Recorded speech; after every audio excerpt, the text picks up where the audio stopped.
you're going to be subjected to a UA before we ever commence with the actual sentencing itself. Are there any other conditions that the state would request at this time? No, Your Honor.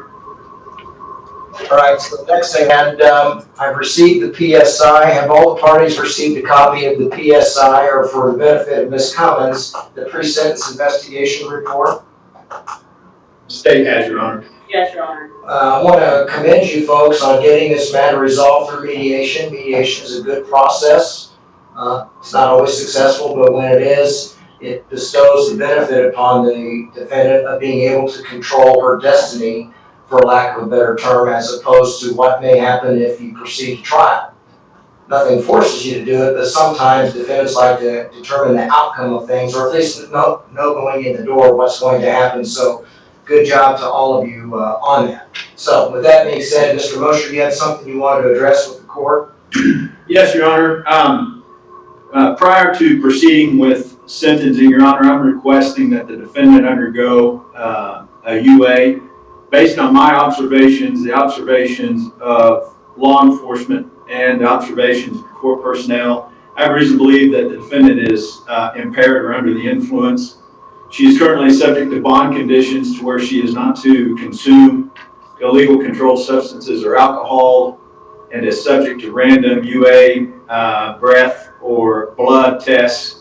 And based on that and the seriousness of these proceedings, I believe that my request for UA is reasonable. Mr. Premier, what's your position on that? Your Honor, I would object. My client is not under the influence of any illegal substances. She does take prescription medication. And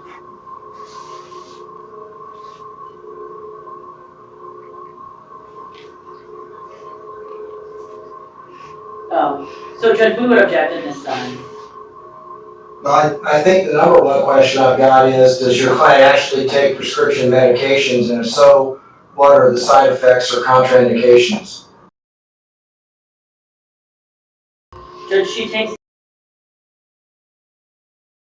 it's like a non-narcotic, but it's for muscle relaxer.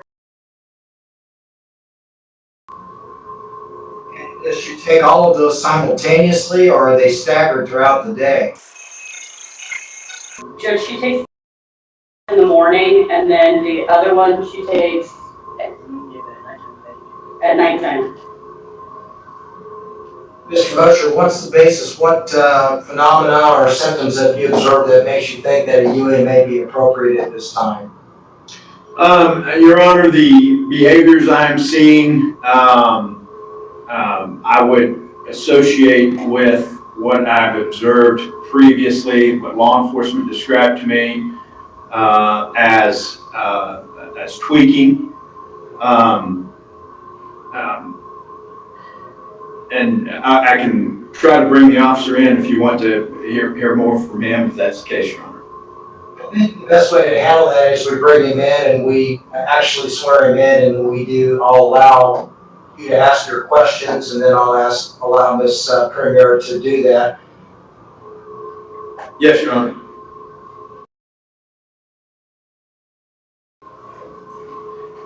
Your Honor, he got called for a EMS run on a life flight, but he believes there's other personnel to cover, so he said it'd take him about 5 minutes to get here. Okay, if we can stand in recess at this point. I will caution you, Ms. Premier and Ms. Cummins, that the underlying conviction in this case is in fact for unlawful possession of a controlled substance, which is methamphetamine. And if in fact if the court orders that you were to submit to a UA, I'm going to be very, very concerned if in fact you test positive. Maybe think about that for a few minutes, and maybe. I mean, I can tell you now that my client will likely test positive. I don't think that she's currently under the influence at this time. I've met with Ms. Cummins on numerous occasions, and I don't see a change in her behavior. That's my observation. Clearly, she does have a drug problem. That's why the plan was to get her on probation, get her into a drug and alcohol evaluation, and then hopefully get her into treatment. But I don't think, personally, I don't think that she's under the influence today. Well, okay, she does have a bond condition then, that requires her not to utilize drugs. Additionally, she's a convicted felon at this point. There's an admonition, I'm sure, from Judge Velez that she wasn't to utilize any substances between now and then, or not to engage in any unlawful activities. And the concern becomes, okay, based on my fairly knowledgeable experience with this, there's a fairly short lifespan on the metabolism rate of the methamphetamine compound. So that would indicate most likely recent or heavy usage. So, Mr. Mosher, if we assume for a second that she's going to test positive and she does not challenge it any further, what would the state's position be? Your Honor, I to some extent, I would leave that to the court. I'm just concerned if Ms. Cummins is impaired to, and this isn't the first time I've encountered this type of situation. I've taken the same approach. Given the seriousness of the situation, I'm concerned with going forward with sentencing if she is in fact test positive. Okay. If that's the case, then I most likely will probably agree with the state, because the last thing they'll really want is an individual who ostensibly is under the influence, particularly if her counsel has a good faith basis to believe that she will test positive, and we will continue the sentencing, and I will probably want her taken into custody until she presents with a clean urine sample. And then secondly, she'll be tested before her next sentencing hearing. So why don't I go off the record? Ms. Premier, you go and talk to your client for a minute while we wait for the officer, and then you let me know what you want to do after having time to consult with your client. Judge, I have consulted with her. Well, I'll talk to her now. I'll be back in a few minutes. That's fine. All right, we'll stand in recess. Kansas, we've had proffer. Well, let me get back on the record. Sorry. We are back on the record in State of Kansas versus Jennifer Shanae Cummins. The case number is 20 CR 17. Ms. Premier, I provided you an opportunity to confer with your client in confidence in regards to the state's request for a pre-sentencing UA. They've at least proffered a good faith basis, and you've at least proffered some disturbing facts. I left the ball in your court. The officer is now present and can provide the court with his testimony. Have you, after discussing with your client, how do you desire to proceed at this point? Well, Judge, I mean, she will test positive. I don't know that the officer's testimony is needed today. I don't know if he's ever even met her previously, but Judge, I could make arrangements for her to get a drug and alcohol evaluation between now and her next sentencing. It is my understanding from my client that she has been, since her release from jail, she has had long periods of sobriety and then would relapse. She has had two recent deaths. A stepson of hers passed away in June, and then recently a friend of hers committed suicide. So that triggered her usage. She does believe that she can maintain sobriety and doesn't feel the need that she needs to be placed into custody in order to be sober.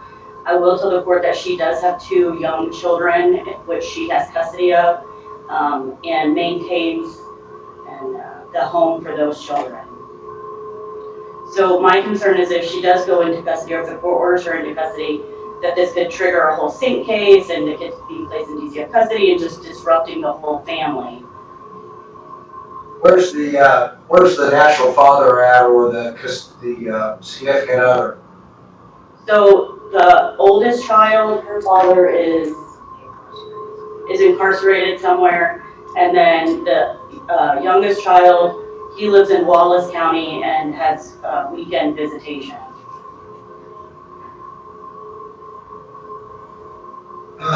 Mr. Mosher, I'm willing to accept the proffer of Ms. Premier Chavez that her client will test positive for today's purposes. Is that adequate for your purposes, or do you still want the officer to testify? Your Honor, I would tell you that in the recess, I told the officer what he would be expected to testify about. One of the things that he expressed his concern to me, that his greatest concern based on his observations was the fact that the defendant drove here and will be leaving here again in a vehicle, and he did not feel that that was a safe condition based on how she presented to him. Mr. Premier, where does your client live? She lives in Deerfield. And how far from Tribune is that? Like an hour and a half, hour and 15, I would say. Where are the children at now? I'm sorry. Where are the children at now? Oh, they took the bus home from school, and so they should be at that residence. Who lives in the residence besides the defendant and the children? Nobody else. Are there family members in the town where she lives at? No, Your Honor.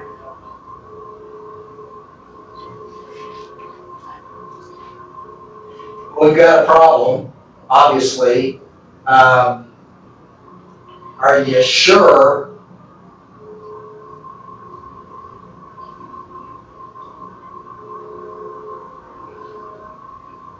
Judge, she could make, if the officer's concerned about her driving, Ms. Cummings could make arrangements for somebody to come pick her up and drive her back, and then they could possibly come and retrieve the car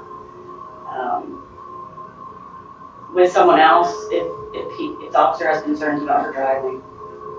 Well, I would think that Ms. Cummings would be concerned about her driving because the officer ostensibly has a good faith basis to issue yet another charge, and I'd be worried if I were her about having a potential another conviction. Mr. Mosher, I don't know what facilities are available up there or what programs are available. But if I order her to be taken into custody until she gives a clean UA, is there anything that can be done to ensure those kids are taken care of until she's released and can pass the UA? I don't want them left alone. Yeah, I understand the court's concern, and I do not know because, Deerfield is Kearney County, I believe, and I'm not sure what's available there, Your Honor. Well, I suppose an order for protective custody could be issued, but that would need to originate from the county where the children are at. Am I right on that? Yes, Your Honor.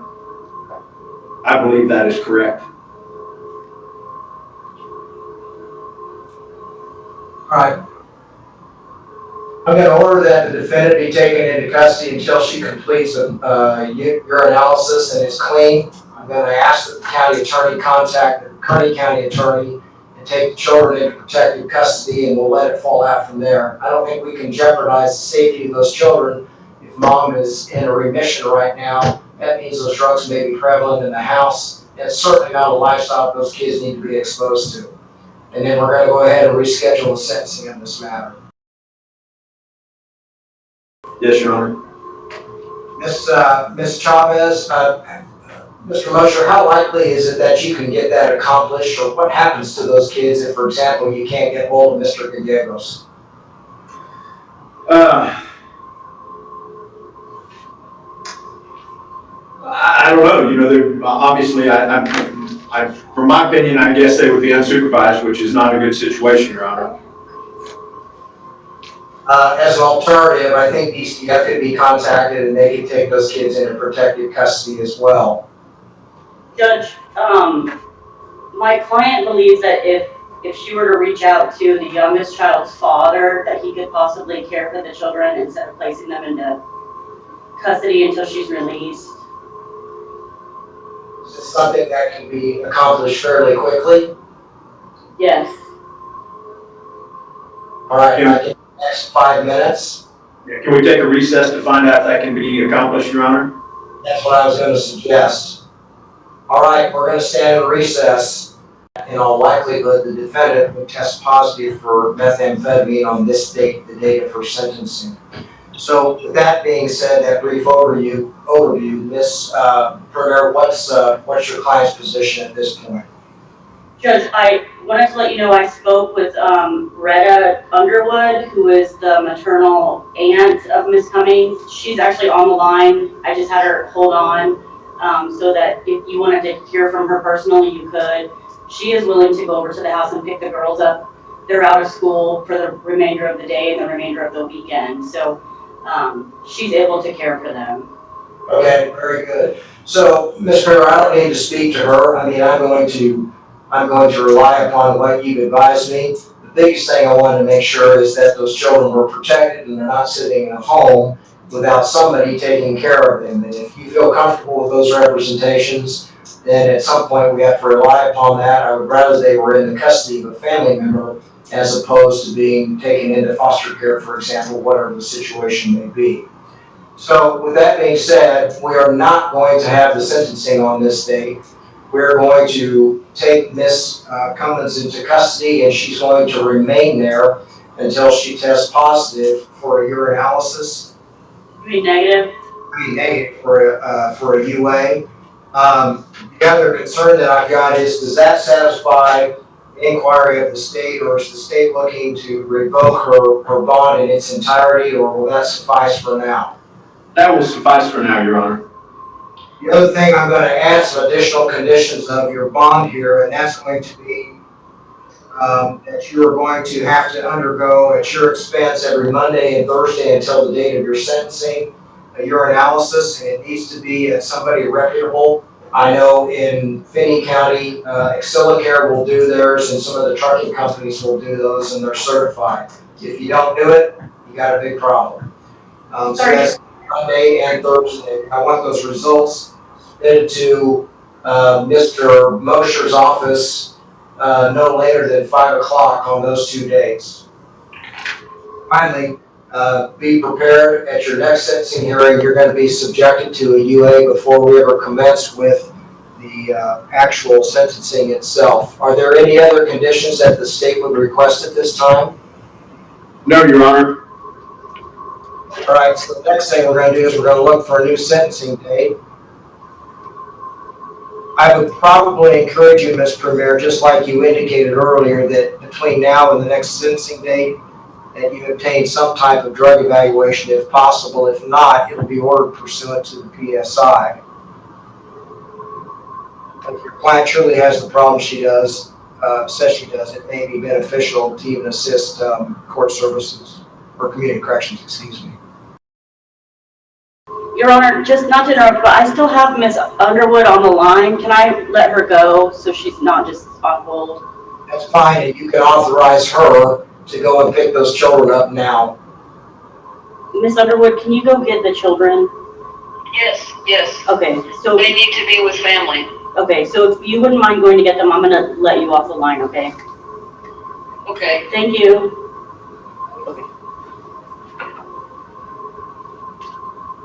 All right, so for a sentencing hearing, I'm looking at, well, we can go to October, but I'm concerned if your client's problem is as bad as you've indicated, that she's going to have a significant relapse, there's going to be bigger problems. That's what I'm concerned about. On the 5th of September, I'm available. That's Labor Day, Your Honor. So I'm not available. 10 Mountain, that'd be 11 Central. All right, I always get confused on this. If I need to be there by 10 your time, what time do I need to leave here? 10. You would need to leave there at 9:30 Central Time. Okay. So, I feel like I'm in a MASH episode.